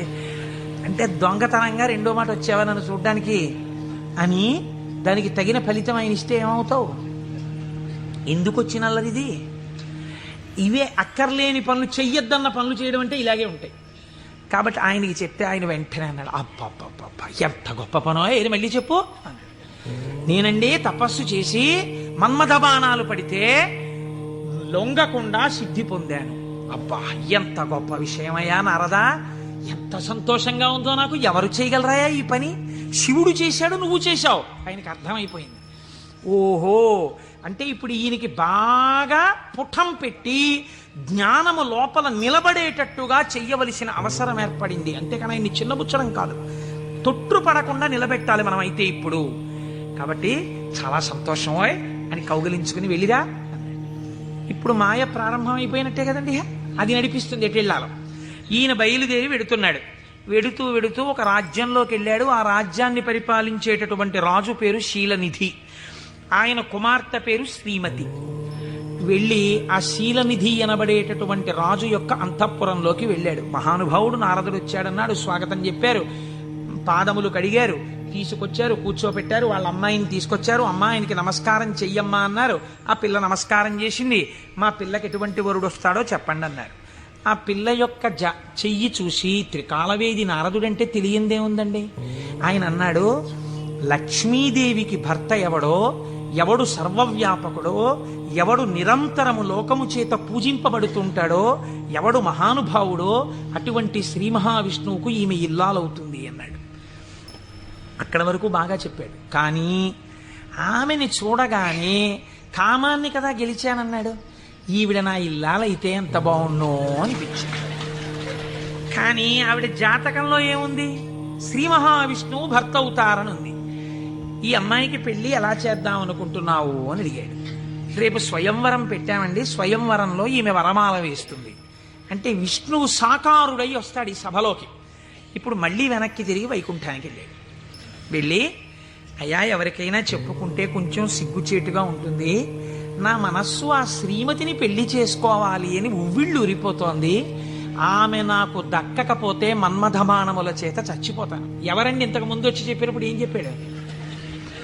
మన్మథబాణములను గెలిచి తపస్సునందు సిద్ధి పొందానని చెప్పినవాడు వెనక్కి తిరిగి వెంటనే వచ్చి చెప్తున్నాడు ఇది మాయా అంటే. చూడండి, ఆమె నా ఇల్లాలు కాకపోతే నేను మన్మథబాణములకు చచ్చిపోతాను, నన్ను బతికించవయ్యా, నేను బతకాలంటే నీ రూపం నాకు రావాలి, నీ రూపం నాకు వస్తే ఆమె నా మెళ్ళలో మాల వేస్తుంది, అప్పుడు పెళ్లి చేసుకుంటాను అందుకని నీ రూపం నాకు ఇవ్వా అని అడిగాడు. అడిగితే ఆయన మహానుభావుడు శ్రీ మహావిష్ణువు, ఆయన ఎంత చమత్కారం చేశాడో చూడండి. హరియొసగెన్మునిక మనోహరమగు తన మేని రూపు నర్రు వరకు బైహరి శిరసున్ కూరిచే, ఇది అరయక ముని కూరుచుండె అచట మురియుచున్. హరి శరీరాన్ని ఇచ్చాడు, హరి శిరస్సుని ఇచ్చాడు. హరి అంటే రెండు అర్థాలు. హరి అంటే పాపములను హరించే శ్రీ మహావిష్ణువు, హరి అంటే కోతి. హరి శరీరాన్ని కింద వరకు ఇచ్చాడు, కోతి తలకాయని పైనిచ్చాడు.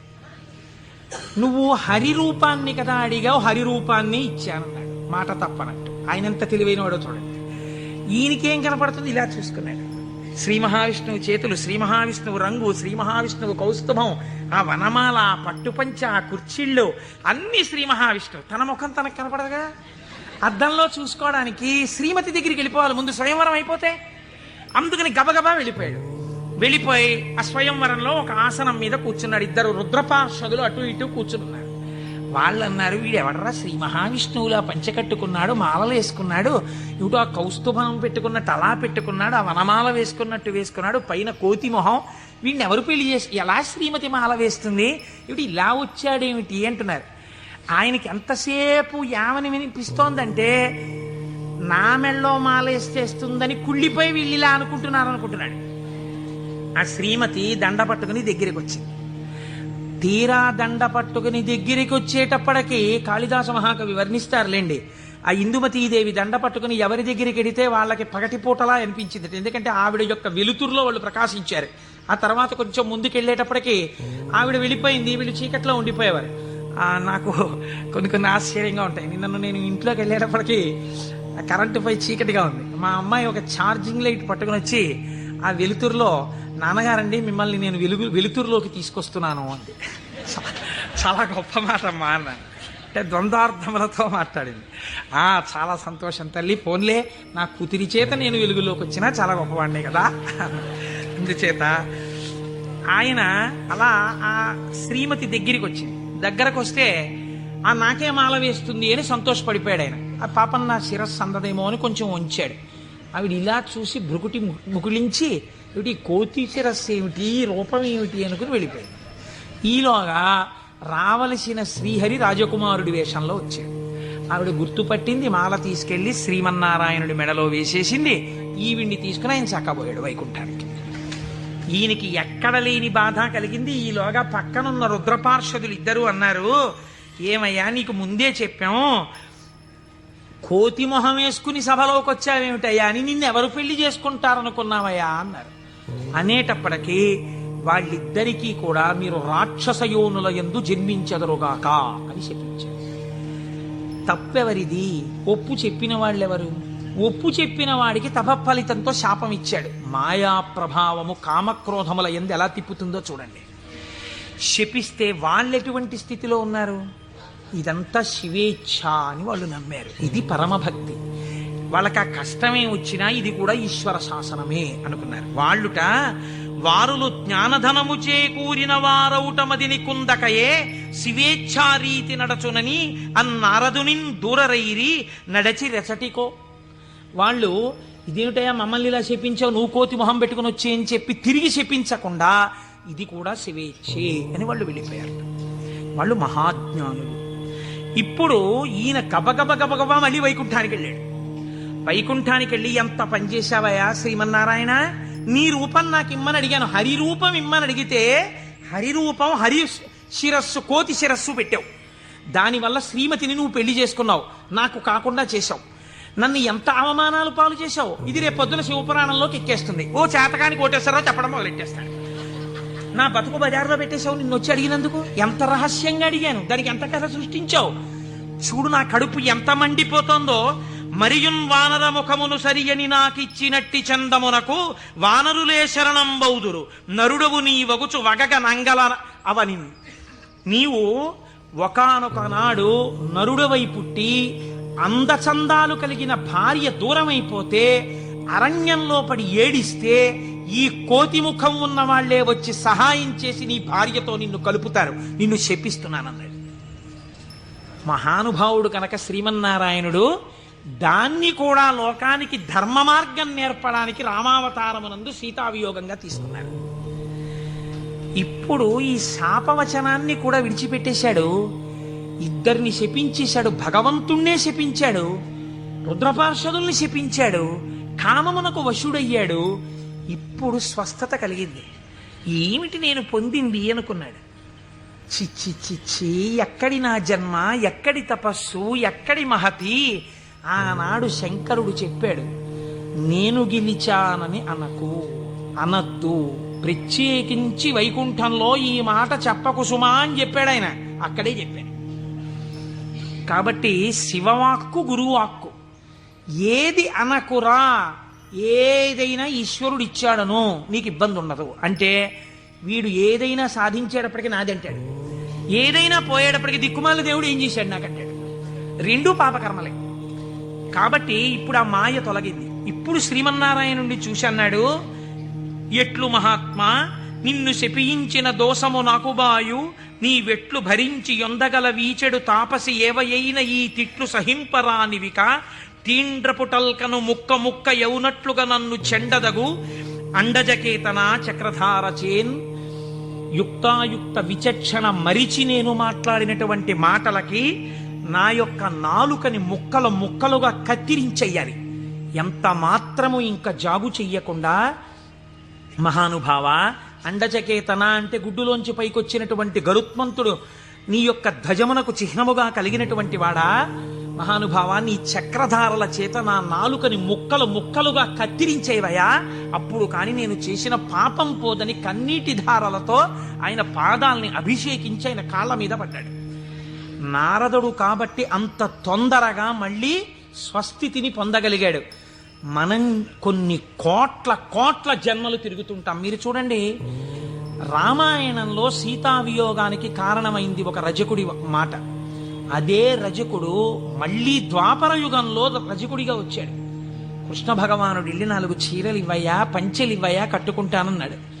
ఎట్టట్రా మనుజేంద్ర చేలములు మీ కియ్యంబాడియే మిరలుం కట్టంబోలుదురే, పయోఘృతదది క్షీరంబులన్ మెక్కి ఇట్లాడంజనుగాక, గొల్లలకు మీకి భంగి నోరాడిడిన్ కట్టా ప్రణంబులు కొలుపోయదుసు మీ కంసోద్ధతిన్ బాలక. ఆయన 4 పంచెలు ఇవ్వరా అంటే వీడు ఇన్ని మాటలు మాట్లాడాడు. ఎట్టెట్రా, ఏంట్రా, నీకు రాజుగారి బట్టలు కావలసి వచ్చాయా? బాగా నందవ్రజంలో పాలు వెన్న తిని ఒళ్ళు కొవ్విందా? నీకు రాజు పంచెలు కావాలా? పంచె కట్టుకోవడం కాదురా, ఈ మాట తెలిస్తే కంసప్రభువుకి ఏమవుతావు తెలుసా, ముక్కలైపోతావు అన్నాడు. అంటే కృష్ణ భగవానుడు అన్నాడు, అన్నయ్య ఇంకొక అవకాశం ఇచ్చి చూశా, సరేనని ఒక పంచె ఇస్తే చేసిన పాపం తీసేద్దామని చూశా. యుగం మారిపోయినా వీడి బుద్ధి మారలా. ఈ తల ఇక మామూలుగా పనికిరాదు, నీ గుద్దొక్కటి గుద్ది 1000 వ్రక్కలు చేయన్నయ్యా శిరస్సునన్నాడు. ఒక్క గుద్దు గుద్ది 1000 ముక్కలు చేశారు. నోటి మాట సంస్కారంగా ఉండాలి. మాట సంస్కారంగా ఉండడం మొదట నేర్చుకుంటే చాలా తప్పులు దిద్దబడిపోతాయి. అందుకే శివుడు చెప్పింది ఈ మాట వైకుంఠంలో చెప్పకు. నీవు ఏది చేసినా ఈశ్వర ప్రజ్ఞకి ముడిపెట్టు. నీ కొడుక్కో ర్యాంక్ వచ్చింది, ఇది ఈశ్వరానుగ్రహం అండి. మా అబ్బాయికో ర్యాంక్ వచ్చింది. నువ్వు మంచి పంచె కట్టుకున్నావు, ఈశ్వరానుగ్రహం అండి. ఓ పంచె కట్టుకున్నాను. నువ్వు ఒక ఉపన్యాసం చెప్పగలిగావు, అది పరమేశ్వరానుగ్రహం అండి. నా చేత ఒక ఉపన్యాసం చెప్పించాడు, ఈశ్వరానుగ్రహం అండి. నేను శివమహాపురాణం వినగలిగాను అను. నేనన్న మాట అన్నావా, ఇబ్బందిలోకి వెళ్ళిపోతావు. ఇది అనకు. మొదట దిద్దుకోవలసినది వాక్కు దిద్దుకో. రజోగుణ తమోగుణ భూయిష్టమైన వాక్కులు మాట్లాడకు, అవి నీ సంస్కారం అయిపోతాయి. ఈ సంస్కారము నిన్ను జన్మ జన్మాంతరములు తిప్పుతుంది. నారదుడు కాబట్టి మహానుభావుడు గంటలో సర్దుకున్నాడు. మనం ఎంతటి వాళ్ళం, మాయ ఎంత గొప్పదో చూడండి. ఇది మహేశ్వర శక్తి. ఈ మాయ ఎలా తొలగుతుంది అంటే దీనికి ఒక్కటే లక్షణం, ఆ మాయయే అమ్మవారి స్వరూపం. మీరు గట్టిగా ఆవిడ పాదాలు పట్టుకున్నారనుకోండి, పట్టుకుంటే ఆవిడే మిమ్మల్ని దగ్గరికి తీసుకున్నందుకే చేతిలో పాశం పట్టుకుని ఉంటుంది. ఈశ్వర భక్తిని మీకిచ్చి మీ చేత ఈశ్వర సేవ చేయించి ఈశ్వరుడిలో మిమ్మల్ని ఆవిడే కలుపుతుంది. ఆవిడే ఆ పనినంతటినీ తీసుకుంటుంది. ఇది చిత్రంగా ఉంటుంది. ఎలా ఉంటుందంటే, తరచుగా చెప్తూ ఉంటాను నేను ఒక కత్తి నేను అలా వెడుతూ ఉంటే రోడ్డు మీద ఒక దొంగ పరిగెత్తుకుంటూ కత్తి పట్టుకుని నా వెనక వచ్చాడు అనుకోండి, నేను పరిగెడుతుంటాను. దొంగ కత్తి పట్టుకుని నా వెంట పరిగెడుతుంటాడు. నేను ముందు పరిగెడతాను, నా వెనక దొంగ పరిగెడుతుంటాడు. పరిగెడుతుండగా దొంగ రాయి తన్నుకుని పడిపోయి కత్తి అంత దూరంలో పడిపోయింది అనుకోండి. ఇప్పుడు నేను నిజానికి దొంగనేం చేయగలిగిన ధైర్యం నాకేం లేదు, కానీ కత్తి తీసుకుని ఇలా నిలబడ్డాను నేను. దొంగ పరిగెడుతున్నాడు. ఇప్పుడు ఎందుకు పరిగెడుతున్నాడు? దొంగ చేతి కత్తి నా చేతిలోకి వచ్చింది. ఇన్నాళ్ళు మిమ్మల్ని తిప్పిన కామం, ఆ కామపాశాలు అమ్మవారి పాదాలు పట్టుకుంటే భక్తి పాశాలుగా మారిపోయాయి. ఈ మార్పుకి మీరు అమ్మవారి పాదాలు పట్టుకుంటే చాలా ఆవిడ మాయాశక్తి ఇటు తిప్పిన ఆవిడ అటు తిప్పేస్తుంది. మాయాపాశాన్ని భక్తిపాశం చేసేస్తుంది. లోకమనందు తిరిగిన పంచతన్మాత్రల్ని ఈశ్వరుడి వైపుకి తిప్పేస్తుంది, తిప్పేసి ఈశ్వరుడిలో కలిపేస్తుంది. కాబట్టి ఇప్పుడు మీరు మాయా అన్న అవనికని పైకెత్తి శివుడితో కలుపుతుంది. ఇది మహేశ్వరుణ్ణి చేరుకోవడానికి మార్గం. ఆ మార్గమునకు మొట్టమొదటి పొరపాటు వాక్కునందు కలుగుతుంది. ఈ వాక్కునందు అలా చెయ్యకు. ఈశ్వర ప్రజ్ఞని గుర్తెరుగు, ఈశ్వరానుగ్రహాన్ని గుర్తెరుగు. ఇది మనకి బోధ చెయ్యడం ఈ మహేశ్వరనామమును, మహేశ్వరనామాన్ని అడ్డుపెట్టి మనకి నేర్పింది. ఇదే పరమశివుణ్ణి పక్కనే ఒక చిత్రమైన నామంతో పిలుస్తారు, శంభు అని పిలుస్తారు. శంభు అంటే ఏమిటో తెలుసా అండి? శం అంటే నిరతిశయమైనటువంటి సుఖము లేదా సుఖము. భావయతి కల్పించువాడు. మీరు చూడండి, ఒక వస్తువు ఉంటుంది, ఆ వస్తువు యొక్క సుఖానుభూతిని మీరు ఎప్పుడు పొందుతారు? ఒక వస్తువు యొక్క సుఖానుభూతిని మీరు ఎప్పుడు పొందగలరు అంటే ఆ వస్తువు మీ చేత అనుభవింపబడినప్పుడు. ఉదాహరణకి నాకు ఒక లడ్డు అంటే చాలా ఇష్టం అనుకోండి. ఆ లడ్డూని తీసుకొచ్చి మీరు ఇలా చూపించి, కోటేశ్వరారు మీకోసమే తెచ్చాం ఈ లడ్డు అన్నారనుకోండి. నేను ఆ లడ్డూని ఇలా చూసి నా కోరిక తీరిపోయి అంటానా? అనను. మీకోసమే అన్న చేతిలో పెట్టారు, చాలా బాగుంది అని ఇలా పెట్టుకుని తినబోతాను. తినకండి, మీకు ఈ లడ్డు ఎందుకు తెచ్చానో మీకు శుభవార్త చెప్పాలి, అది చెప్పాక తిందురు కానీ. ఇప్పుడు నా కోరిక తీరిపోయిందా? తీరలేదు. ఆయన శుభవార్త చెప్పబోతుంటే సెల్ ఫోన్ మోగింది. ఉండండి చెప్తాను అని అక్కడికి వెళ్ళి గంట సేపు మాట్లాడుతున్నాడు. లడ్డు ఇలాగే ఉంది, నేను ఇలాగే ఉన్నాను. తీరిందా? తీరలేదు. ఆయన తర్వాత వచ్చి ఏదో చెప్పి ఇప్పుడు తినండి అన్నాడు. ఇప్పుడు నేను దాన్ని తీసి ఇలా నాలుక మీద పెట్టుకుని అలా పడేశాను. గభాలన కంట్లో ఏదో పడి ఇలా అన్నాను, అది కింద పడింది. తీరిందా నా కోరిక? తీరలేదు. నాలుక మీద పడింది రెండో ముక్క, అమ్మయ్యా అన్నాను. ఇప్పుడు నా కోరిక తీరింది కదండి. వస్తువు ఉండడానికి, అది మీ అనుభూతిగా మారడానికి మధ్యలో చాలా తేడా ఉంటుంది. ఈ శక్తి మీ యందు నిలబెట్టేవాడు ఈశ్వరుడు. అందుకే ద్రాపే అంధస్సస్పతే దరిద్రం నీలలోహిత అంటుంది రుద్రాక్షరే. సుఖమునకు కావలసిన వస్తువు ఉండడం వేరు, సుఖముగా బ్రతకడం వేరు. ఒకడు కోటీశ్వరుడు ఉంటాడు, కానీ వాడు నిన్న రాత్రి మిగిలిపోయినటువంటి చద్దన్నాన్ని ఇవాళ మధ్యాహ్నం పులిసిపోయిన పెరుగుతో తింటాడు. కేవలం సుఖానుభవం కాదు, లోకములు 3 రకాలుగా ఉంటాయి. ఒక లోకము కేవలము సుఖాలు అనుభవించడానికే ఉంటుంది, స్వర్గాది లోకములు. అక్కడ దుఃఖము యొక్క స్పర్శ ఉండదు, సుఖాలు అనుభవిస్తారు. ఇంకొక లోకం ఉంటుంది, అక్కడ సుఖం అన్నది ఉండదు, ఎప్పుడు ఏడుపులు, పెడబబ్బలు, కేకలు, అరుపులు, భయంకరంగా ఉంటుంది. అది నరకం. సుఖం దుఃఖం 2 ఉంటాయి. ఓ రోజున తప్పట్లు కొట్టేస్తూ పొంగిపోతూ నేనే అంటుంటాడు, ఇంకో రోజున కుమిలిపోతూ ఏడుస్తూ ఉంటాడు. అదే భూలోకం. ఇక్కడ కొన్నాళ్ళు సుఖం, కొన్నాళ్ళు దుఃఖం. పొద్దున్న 10ంటికి సంతోషంగా ఉంటాడు, సాయంకాలం 4ంటికి ఏడుస్తూ ఉంటాడు. సుఖం దుఃఖం 2 అనుభవిస్తూ ఉంటాడు. సుఖ దుఃఖములు 2 ఉన్న భూలోకమునందు మీరున్నారు. ఇక్కడి నుంచి బాగా గుర్తుపెట్టుకోండి, మీకు 2 మార్గాలు ఉన్నాయి. ఒకటి, పూర్ణ దుఃఖమును కలిగిన లోకంలో కన్నా వెళ్ళొచ్చు, పూర్తి సుఖం కలిగిన లోకంలో కన్నా వెళ్ళొచ్చు. సుఖ దుఃఖాలు కలిగిన లోకంలోకి ఇంకా మీకు టికెట్ లేదు. అంటే మళ్ళీ ఎందుకండి ఇందులోకి? కాబట్టి ఒంటి మీద కొరడాలతో కొట్టేస్తూ, మరిగిపోయిన నూనెలో ముంచేస్తూ, ఏదో చీవు నెత్తురు నదుల్లో ముంచేస్తూ అది కావాలా? హాయిగా సంతోషంగా పెద్దలతో కూర్చుని ఏదో ఆనందంగా ఉండడం, అమృతం తాగడం, ఇలాంటివి కావాలా? అంటే లౌకికంగా కోరుకుంటే పోనీ స్వర్గం కోరుకోండి. నరకానికి ఎడదాం అనుకోకూడదంటే మీకు ఒక లక్షణం ఉండాలి. వెంటనే మీకు ఒకటి కావాలి. ఏమిటి కావాలి? పాపము చేయకుండా ఉండుట. పాపం చేస్తే కదా నరకం. కాబట్టి పాపం చెయ్యకూడదు. ఇది సంభావయతి, మంచి భావములను ఇచ్చుట. ఇది ఎలా వస్తుంది అన్నారు శాస్త్రంలో. ఇది ఎలా కలుగుతుందండి అన్నారు. దీనికి ఒక ప్రతిబంధకం ఉందండి, అంత తేలిక కాదు. శివమహాపురాణం మీ జీవితాన్ని కరెక్ట్ చేస్తుంది.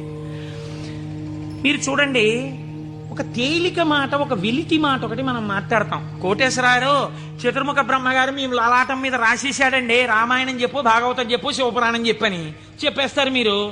మా లలాటం మీద రాసేశాడు, చీకటి పడేటప్పటికీ మాకు ఎటో లాగేస్తుంది మనస్సు వెళ్ళిపోమ్మని, అందుకని మేము రామ్ పురాణానికి అంటాడు ఒకడు. అది తప్పు. అలా ఉండమని చెప్పలేదు శాస్త్రం. తిలకధారణము అన్న మాట ఎందుకు ఇచ్చారో తెలుసా అండి? మీ యొక్క ఆలోచన సరళిని మార్చుకొని గత జన్మలుగా తరువుకొస్తున్న వాసనలని జయించడానికి, మీకు పార్వతీ పరమేశ్వరుల అనుగ్రహం కలగడానికే మీరు విభూతి తీసుకుని లలాటమునందు పెట్టుకుని బొట్టు తీసుకుని ఆజ్ఞాచక్రం మీద పెట్టుకుంటారు. ఇప్పుడు పార్వతీ పరమేశ్వరులు మీ లలాటమునందు వసించి ఉన్నారు. దీనివల్ల ఏం జరుగుతుంది అంటే, లలాట లిఖితారేఖ పరిమాస్త్రం నశక్యతే, ఇది కదా సామాన్య సిద్ధాంతం. బ్రహ్మగారు రాసిన రాత మారదు. కానీ మీరు తిలకధారణం చేసి విభూతి పెట్టుకోగానే మీ ఆలోచన సరళి ఎందు మార్పు వస్తుంది. ఎందుకు వస్తుందో తెలుసా అండి? మీరు చూడండి, ఒక ఆయన దగ్గరికి మీరు వెళ్ళేటప్పటికీ ఇలా విభూతి పెట్టుకుని ఇంత బొట్టు పెట్టు కూర్చున్నాడు అనుకోండి, ఈయన అడిగితే కొంచెం సౌమ్యంగా చెప్తారేమో అనిపించేస్తుంది మీకు గబుక్కుని వెంటనే. ఏమీ లేకుండా కొరకొర చూస్తున్నాడు అనుకోండి, బాబా ఆయన దగ్గరికి ఎందుకు లేండి అనిపిస్తుంది. అసలు మీరు భస్మ బొట్టు కనపడేటప్పటికి సాత్విక ప్రవృత్తి ముఖంలో కనపడిపోతుంది. సరికదా, ఆజ్ఞాచక్రం మీద బొట్టు అమ్మవారి యొక్క అనుగ్రహం.